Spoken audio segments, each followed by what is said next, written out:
지난주에 녹화가 되지 않았는데 지난주에 그 말씀이 너무나도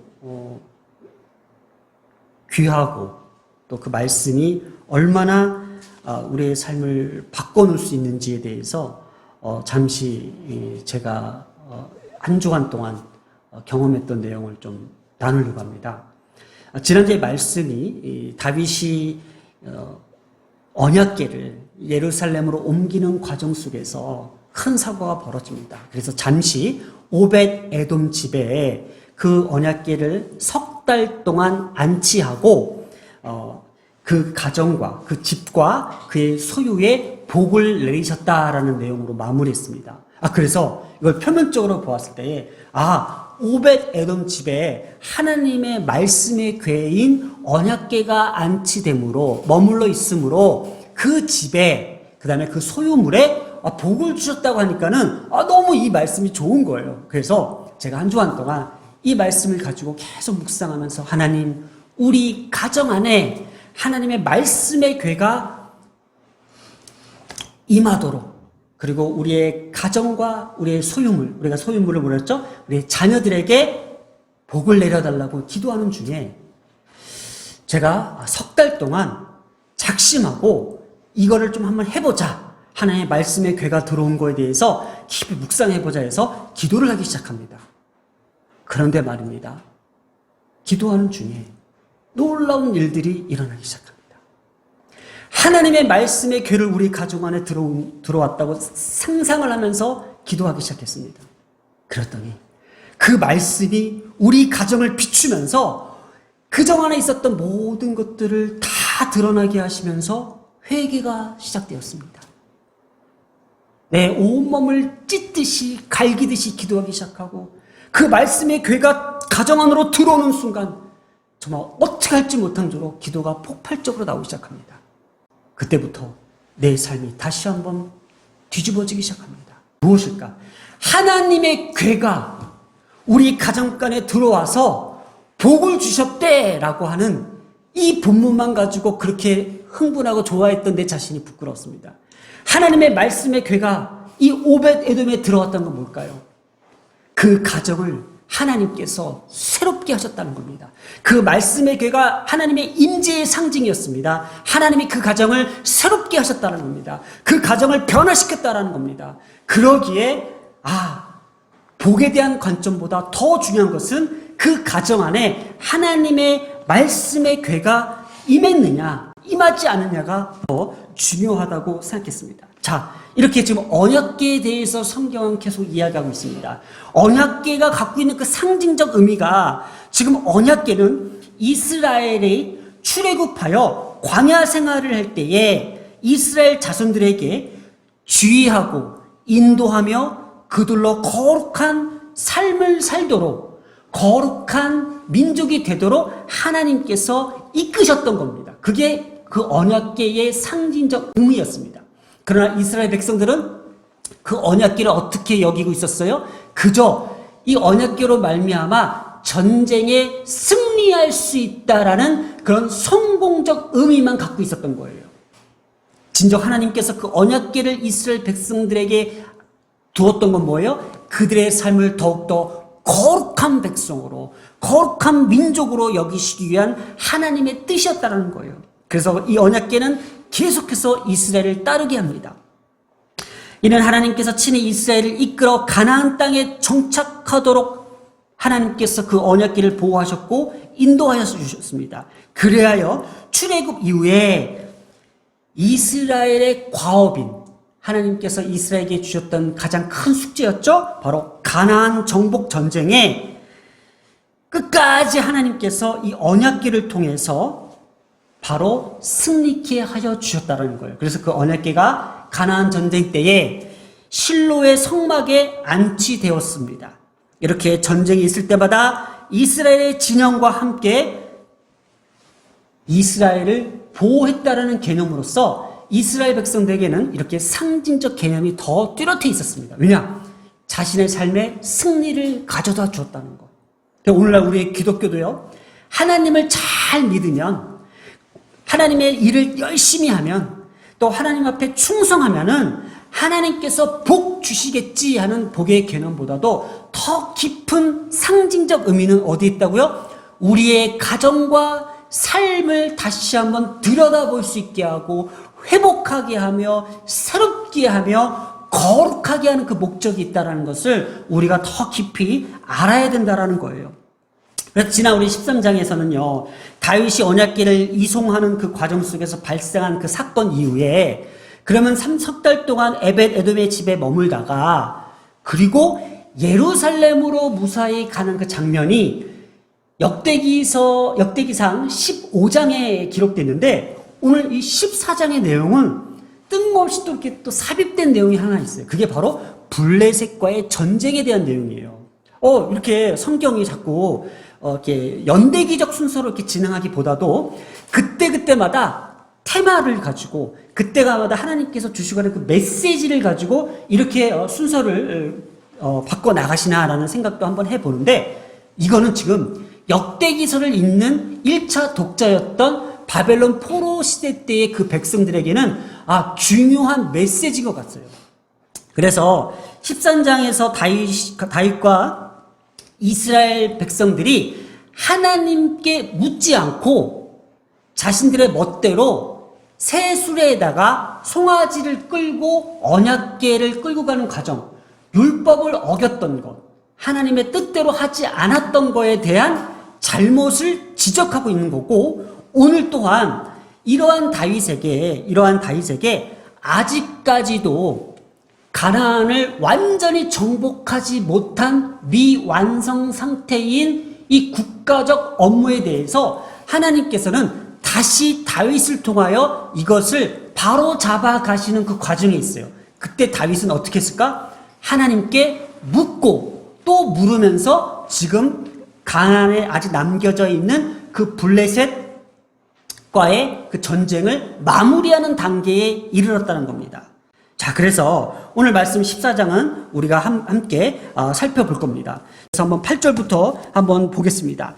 다윗이 기름 부음을 받아 온 이스라엘 왕이 되었다 함을, 여기까지는 맞죠? 블레셋 사람들도 들었습니다. 블레셋 사람들도 그들도 이 소식을 들었던 거예요. 그러니 블레셋 사람들이 안 되겠다. 지금 남겨진 이것까지 얘네들이 면볼 수가 있고, 분명히 다윗 전에 사울 왕 때에 블레셋과의 그 아벡 전투에서 처참하게 패배를 당했던 이스라엘 백성들이 다시 스물스물 지금 다윗 왕권을 통해서 올라오려고 해. 이거를 조기에 차단해야겠어 해서 블레셋 사람들이 먼저 다윗 진영으로 쳐들어오는 상황이 있습니다. 그래서 블레셋 사람들이 다윗을 찾으러 올라오매 다윗이 듣고 대항으로 나갔습니다. 그런데 조금 전에 얘기했던 다윗의 신앙적 자세, 왕으로서의 그 태도를 지금 성경은 보여주고 싶은 거예요. 다윗이 어떠한 태도를 보이고 있어요? 지금 내가 어떻게 지금 왕이 됐는데, 그래, 한판 붙자 라고 할 정도에 대한 자신감도 중요하지만 다윗이 이렇게 합니다. 10절에 다윗이 하나님께 물어 이르되, 이렇게 합니다. 물어 이르되. 하나님 앞에 이 묻는 자세. 지난주에 우리 13장에는 여호와께 묻지 않고 자신의 열심과 자신의 충성심과 자신의 어떤 열정을 가지고 새 수레에 언약궤를 실어 날랐던 것. 이 잘못된 거였잖아요. 하나님 앞에 묻고 하나님의 말씀대로 행하지 않았던 거에 대한 어떠한 바로잡고자 하는 그러한 다윗의 모습을 성경에서 비춰주고 합니다. 자, 그래서 하나님 앞에 물으면서 이 전쟁을 치르게 됩니다. 그랬더니 여호와께서 그에게 이르시되 올라가라, 내가 그들을 내 손에 넘기리라 하신지라. 하나님께서 다윗에게 올라가라 한 것은 이 명령을 순종할 때에 먼저 그 행위가 선행될 때에 승리를 얻을 수 있다는 그 뉘앙스가 더 강해요. 다시 한 번만요. 올라가라 하나님의 그 명령, 이것은 당연히 올라가죠. 그러나 성경이 주고자 하는 것은 너희가 명령에 순종할 때에 그 승리를 하나님께서는 보장해 주신다는 거예요. 이 명령에 초점이 있다는 거예요. 그래서 명령법과 미완료형을 썼어요. 너희가 이거를 들으면 내가 이렇게 해줄게 라는 미완료형을 썼어요. 그래서 이거를 원문을 직역하면은 올라가라. 왜냐하면 내가 정령 블레셋을 내 손에 붙일 것이기 때문이다 라는 그 원문의 의미가 있어요. 뭐냐? 너가 먼저 내가 말한 거에 대한 순종을, 이 명령을 지키면 블레셋을 내 손에 내가 붙일 것이기 때문에 너는 먼저 순종해야 된다라는 것을 뉘앙스로 펼쳐주고 있는 거예요. 그래서 올라가라, 내가 그들을 내 손에 넘기겠다라는 거예요. 그러니까 너는 하나님의 말씀에 순종만 하면은 그 다음에 모든 결과론적 책임은 하나님께서 지켜줄 거야. 내 손을 들어줄 거야. 라는 말씀이라는 거예요. 자, 이렇게 해서 11절에 이에 무리가 그 바알 브라심으로 올라갔더니 다윗이 거기서 그들을 치고 다윗이 이르되 하나님이 물을 쪼개같이 내 손으로 내 대적을 흩으셨도다. 하나님께서 다윗에게 승리를 주셨어요. 승리를 주셨어요. 자, 얼마나 이게 좀 뜻깊은 일입니다. 그런데 여기서 끝나지 않습니다. 성경은 반복적 사건이 일어나는 것도 우리가 유심하게 살펴봐야 한다는 거잖아요. 근데 블레셋 사람들이 다시 골짜기를 침범했습니다. 자, 이 문맥을 보면요, 이런 생각이 들어요. 그 다음 단계에는 하나님께서 다윗을 시험하는 것 같아요. 그래? 이번엔 너가 나에게 묻고 내 명령을 따라서 이러한 결과를 얻었잖아. 그런데 자, 이러한 상황에서는 너 또 다시 어떻게 할래? 라고 다윗의 행동을 재차 확인하는 과정인 것 같아요. 다윗이 어떻게 했을까 궁금합니다. 14절을 볼게요. 다윗이 또 하나님께 묻자온대 이렇게 합니다. 또 하나님께. 자, 역시나 다르게 다윗은 역시나 하나님 앞에 또 묻습니다. 하나님께서 이러한 모습을 원하셨는지 다윗의 행동은 변함이 없었습니다. 또 하나님께 물었던 그 다윗에게 하나님은 이렇게 말씀하십니다. 곧 나가서 싸우라. 너보다 하나님이 앞서 나아가서 블레셋 사람들의 군대를 치리라 하신지라. 야, 저는 이 말씀이요, 정말 너무나도 이 말씀에 정말 깊은 감동을 받았어요.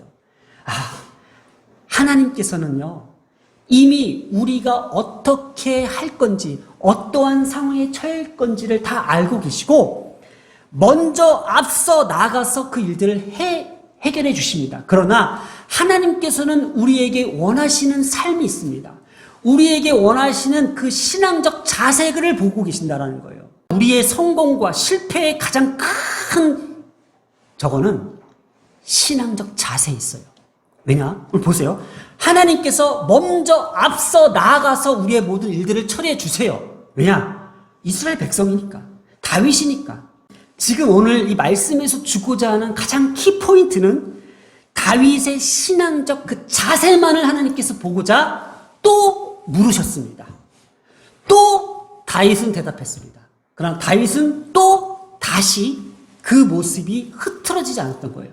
그래서 하나님께서 다윗, 너보다 하나님이 앞서 나아가셔서 그 일들을 행하셨다고 합니다. 자, 16절. 이에 다윗이, 보세요. 16절에 다윗이 하나님의 명령대로, 말씀대로, 하나님께서 하라는 대로 행했고, 블레셋 사람들 군대를 쳐서 기본에서부터 게셀까지 일어났더니. 자, 17절 중요합니다. 17절 마지막이에요. 잘 들어보세요. 다윗의 명성이 온 세상에 퍼졌고. 저 이 말씀 정말, 이 말씀 참 우리 아이들을 향한 말씀인지 알고 열심히 기도했습니다. 다윗의 명성이, 윤수의 명성이, 이소의 명성이 온 세상에 퍼졌고, 어떻게 하면 이렇게 할 수 있을까? 어떻게 하면 이렇게 살 수 있을까? 어떻게 하면 이러한 결과를 얻을 수 있을까? 바로 우리의 신앙적 자세였던 것 같습니다. 다른 게 보이지 않았습니다. 왜요? 모든 이방 민족으로 그를 두렵게 하게 하셨다. 모든 민족이 그러니까 다윗의 이름이 온 세상 가운데 퍼지면서 다윗 이름만 들어도 사람들이 다 두려워하는 거예요. 다 두려워한 거예요. 15절에 조금 전에 너보다 하나님이 앞서 나가서라고 했죠. 앞서 나가서. 그리고 지금 17절에 다윗의 명성이 온 세상에 퍼졌고, 이게 오늘 핵심 내용이에요. 이 나가서라는 이 단어, 원어가 야차예요. 야차. 그리고 온 세상에 퍼졌다라는 이 원형도 야차예요. 똑같은 야차를 썼어요. 그럼 이거 의미가 있는 거예요. 뭐예요? 하나님이 우리보다 앞서서 나가게 하셨고, 그리고 다윗의 명성이 온 세상에 퍼지게 하셨다라는 이 원형 야차를 쓴 것은 여호와의 행동, 여호와의 열심, 여호와의 일하심이 우리 삶 가운데에 이렇게 드러난다라는 거예요. 우리는 어떻게 할 때? 우리가 일한다고 생각하잖아요. 우리가 열심을 다한다고 생각하잖아요. 우리가 노력하고 우리가 정말 피 터지게 싸운다고 하잖아요. 아니요. 우리는 하나님 보시기에 하나님께서 원하시는 그 삶의 그 명령에 순종하며 그 말씀 앞에 어떻게 서느냐에 따라서 하나님이 이렇게 야차하신다는 거예요. 이렇게 행동하시겠다라는 거예요. 이렇게 보여주시겠다라는 거예요. 그게 오늘 하나님께서 앞서 나가시는 거고요. 그 온 명성이 온 세상에 퍼지게 만든다는 거예요.